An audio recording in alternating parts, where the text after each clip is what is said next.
The guards will be where? In central control, but any intruder will break the beams and set off the alarms. Maybe.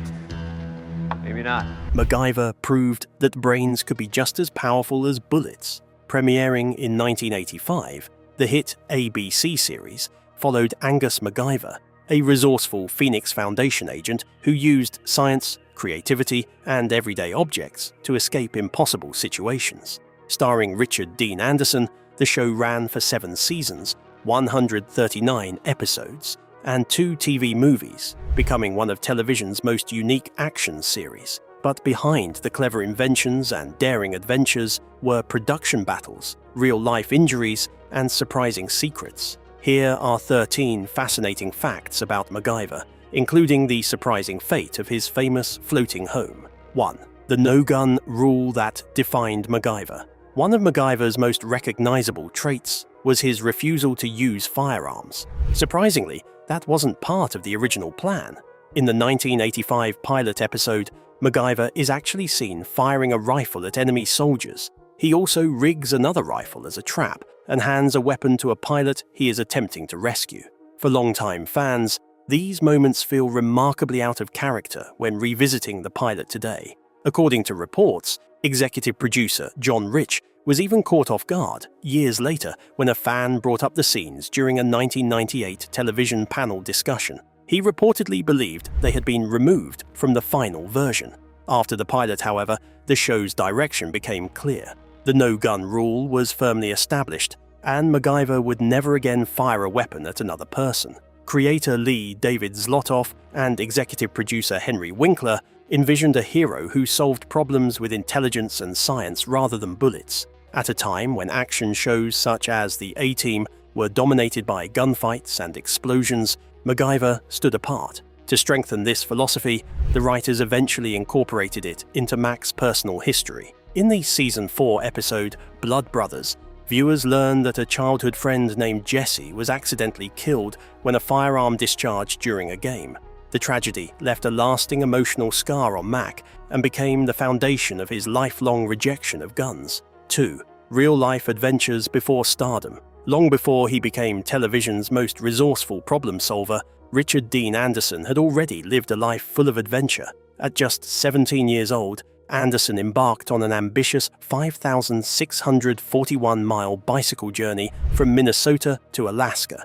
While his friends eventually abandoned the trip, Anderson continued on alone for the final 33 days, completing a remarkable adventure that earned local newspaper attention when he returned home. His unconventional experiences did not stop there. Before pursuing acting full-time, Anderson worked as a whale handler at Marineland of the Pacific, performing in front of live audiences alongside marine animals. He also played music in a medieval-themed dinner theater, worked as a street mime, and entertained crowds as a juggler. Looking back, Anderson often described this period as one of the happiest times of his life. Ironically, acting was never his original dream. Growing up, he hoped to become a professional hockey player. Those ambitions ended after he suffered 2 separate accidents that resulted in broken arms only weeks apart during high school. The outdoors, adventure, and a love of exploration became defining parts of Anderson's personality long before he stepped in front of a camera. That authenticity helped make MacGyver's adventurous spirit feel genuine throughout the series. 3. The pilot that nearly fell apart. Before MacGyver became a television phenomenon, its very first episode experienced significant turmoil behind the scenes. In 1984, creator Lee David Zlotoff wrote a 90-minute pilot, which was directed by Gerald Friedman. After filming was completed, Friedman was satisfied with the initial cut. Executive producers Henry Winkler and John Rich, however, felt the pacing needed improvement. Taking matters into their own hands, they re-edited the footage and reshaped the pilot into the version that ultimately aired on ABC in September 1985. The decision sparked serious conflict. Friedman later admitted that tensions between himself and the producers became intense during the process. When he finally saw the broadcast version, he no longer felt it represented his work. As a result, he requested permission from the Directors Guild of America to remove his name from the project. Instead, the pilot credited Alan Smithy. the famous pseudonym traditionally used by directors who wished to disassociate themselves from a production. The script underwent substantial revisions as well. Because of the extensive changes, the writing credit was also replaced with a pseudonym Thomas Carter Alberts, rather than using Zlotov's name. With both the directing and writing credits hidden behind fictional names, MacGyver's pilot began its journey under unusually turbulent circumstances, a surprising start for a series that would eventually enjoy 7 successful seasons. 4. The secret behind MacGyver's first name. For most of MacGyver's run, one simple question remained a mystery. What was MacGyver's first name? For 6 seasons, viewers never got a clear answer. Whenever the topic came up, Mac would quickly change the subject, often joking that he didn't like his first name. The mystery became one of the show's longest-running inside jokes. Behind the scenes, the producers struggled to settle on a name. Early versions of the pilot reportedly gave Mac the first name Stace, but it was removed before filming. Later, executive producer Henry Winkler suggested Stacy, which happened to be his wife's name. Richard Dean Anderson wasn't particularly fond of either option, so the production decided to leave the character's first name a secret. The answer finally arrived in the 2-part season 7 episode Good Night, MacGyver. After being knocked unconscious, Mac dreams that he has travelled back to the time of King Arthur. During the adventure, he meets a Scottish ancestor whose young son is named Angus. That's when Mac finally reveals that Angus is his first name as well. According to Anderson, the name came from a sign he spotted in a Vancouver stadium advertising Canadian pollster Angus Reid. Even after the reveal, though, Mac preferred being called simply Mac or MacGyver, keeping the mystery and charm that fans had loved for years. 5. The injury that changed everything. For years, MacGyver could solve almost any problem with a paperclip and a bit of creativity. Richard Dean Anderson, on the other hand, couldn't fix the damage that built up in his own back. In the 1980s, actors in action shows were expected to do much of their own stunt work. There were no modern CGI safety nets, and very few shortcuts when things went wrong. Anderson fully embraced that approach. Stunt coordinator Vince Diedrich Jr. later said that during the first season, he and Anderson often argued because the actor insisted on doing as many stunts as possible himself. That dedication eventually led to a serious injury. While filming a scene that required him to run across uneven ground, Anderson stepped into a hidden hole and fell hard. The impact crushed a disc in his lower back, pinching a nerve and sending intense pain down his leg. Even after the injury, he kept working.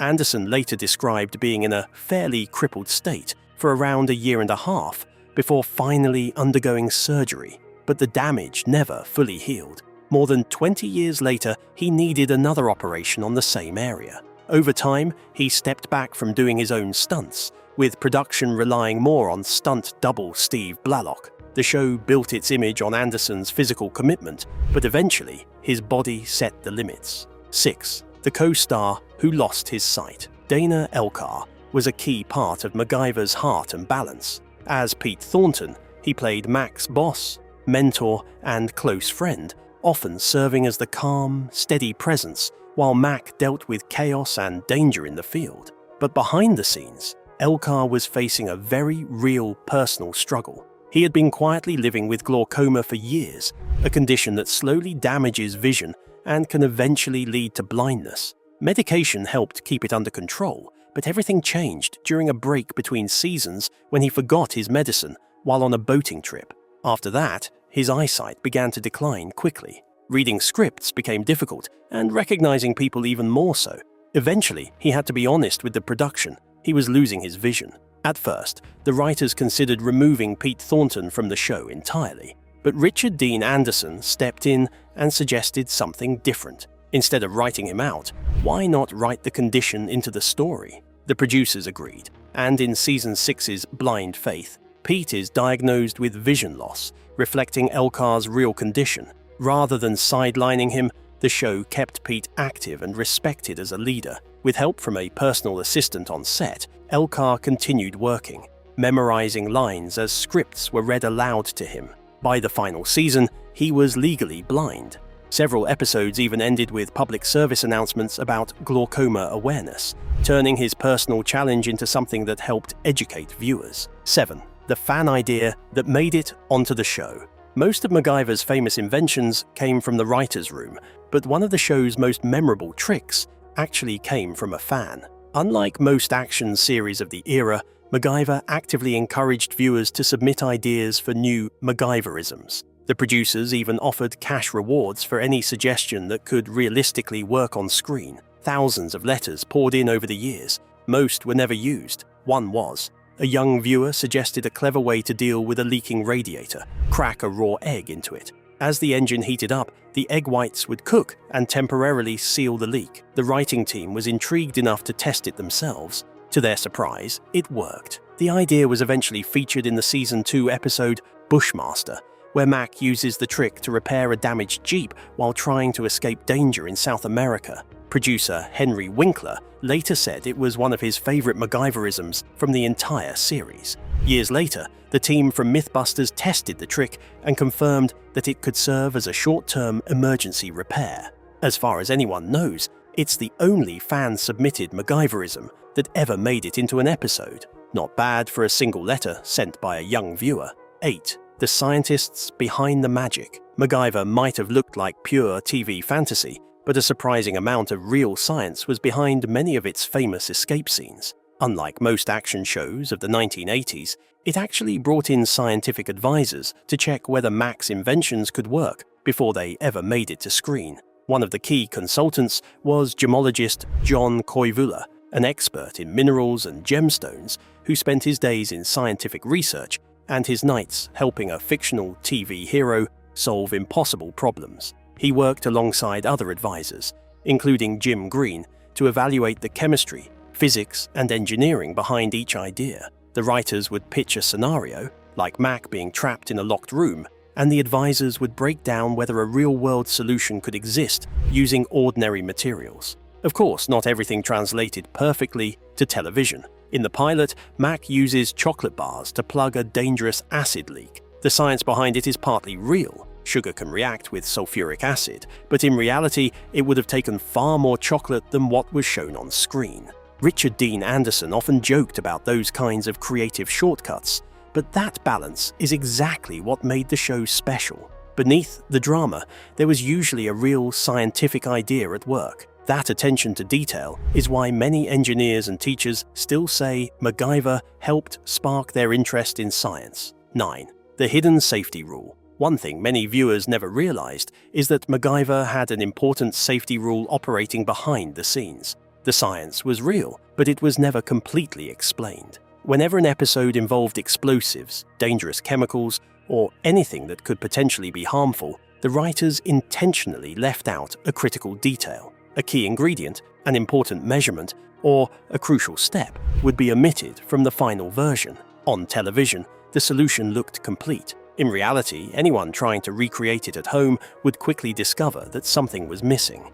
Richard Dean Anderson later explained that the goal was simple: entertain the audience without encouraging kids to turn their kitchens into science experiments gone wrong. The challenge was finding the right balance: show enough to make the scene believable, but leave out enough to keep people safe. That precaution was especially important because MacGyver's trademark inventions relied on everyday household items, the exact kinds of things viewers could easily find around their own homes, and the concern wasn't unfounded. Years later, emergency rooms would report injuries involving homemade devices built from common household chemicals, sometimes referred to as MacGyver bombs. The show's producers anticipated that possibility from the very beginning. Their solution was simple but effective. The science was genuine. The missing step was the safety net. 10. Hollywood kept trying to expand MacGyver. MacGyver became such a hit that Hollywood spent years trying to extend the franchise beyond the original series. Most of those ideas, however, never made it very far. The biggest attempt came in 2003 with a planned spin-off called Young MacGyver. The concept followed Mac's nephew, Clay, a college student who had inherited the same talent for science, problem-solving, and somehow getting into trouble at every turn. A full pilot was filmed, with Jared Padalecki in the lead role, long before his supernatural fame. but after reviewing it, the network decided not to move forward, and the series was never aired.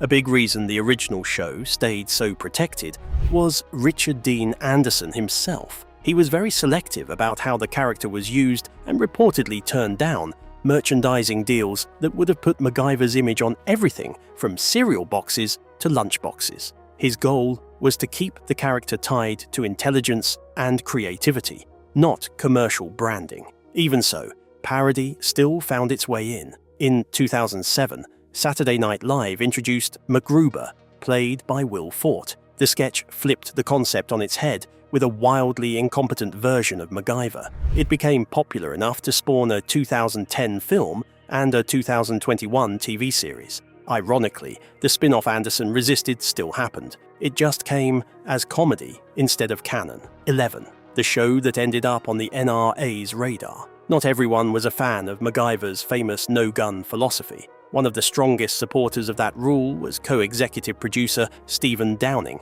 a former Los Angeles police officer who joined the show after the pilot. He firmly believed Mac should rely on intelligence and creativity instead of weapons, and he worked hard to keep that idea at the center of the series. The network agreed, and the rule stayed consistent throughout the show's entire run. But things became controversial after the season 4 episode Blood Brothers aired in 1988. According to Downing, the episode drew criticism from the National Rifle Association, which objected to the show's anti-gun message. Reports suggested the organization encouraged members to stop watching and urged pressure on advertisers to withdraw support. It was an unusual reaction for an action series in the late 1980s, a time when most TV heroes were defined by gunfire and explosions. MacGyver stood out precisely because it refused that formula. Despite the backlash, nothing changed. Richard Dean Anderson strongly supported the show's direction and later served on the board of Handgun Control Incorporated,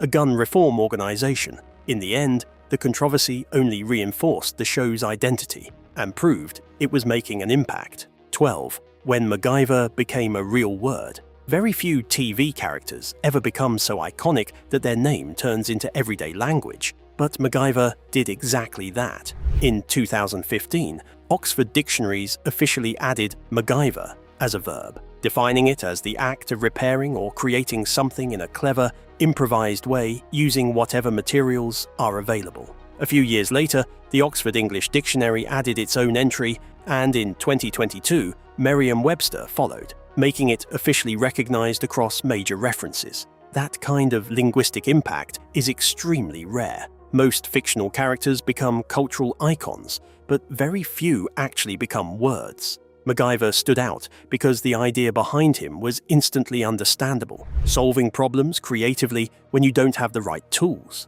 What's even more interesting is that the word was already in use long before dictionaries caught up. As early as the late 1980s, Richard Dean Anderson noticed fans using MacGyver as slang for fixing or improvising solutions. By the early 1990s, it was already appearing in newspapers and casual writing. Soon, people weren't just referencing the character, they were MacGyvering things in real life. For a TV show, that's a legacy that goes far beyond the screen. 13. The floating home that refused to disappear. One of the most memorable parts of MacGyver wasn't just the gadgets or action scenes. It was Mac's calm, floating home, where he returned between missions. What many viewers didn't realize is that this wasn't a studio set. It was a real floating home located in Vancouver's Cole Harbour, and every exterior shot of Mac arriving home was filmed on location. The property, called Land's End, was roughly 1,200 square feet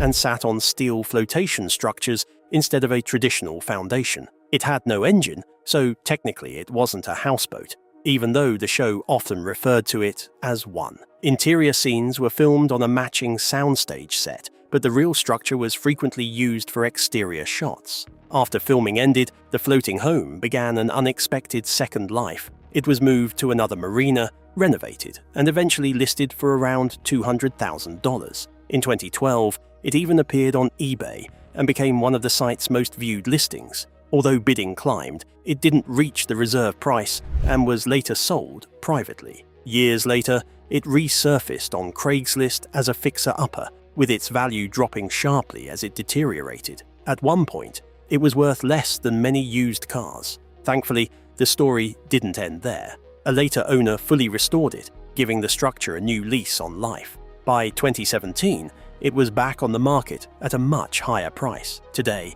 the floating home still sits on the Fraser River in British Columbia, quietly surviving long after the show ended and outlasting much of its television legacy. That wraps up 13 fascinating facts about MacGyver, one of television's most creative and influential action series. From behind-the-scenes struggles and real-life injuries to fan-submitted ideas and a name that became part of the dictionary, the show left a lasting mark on pop culture in ways few series ever have. Which fact surprised you most? Was it the spin-offs, the no-gun rule, or the floating home? If you enjoyed this, like, subscribe, and share it with a fellow MacGyver fan.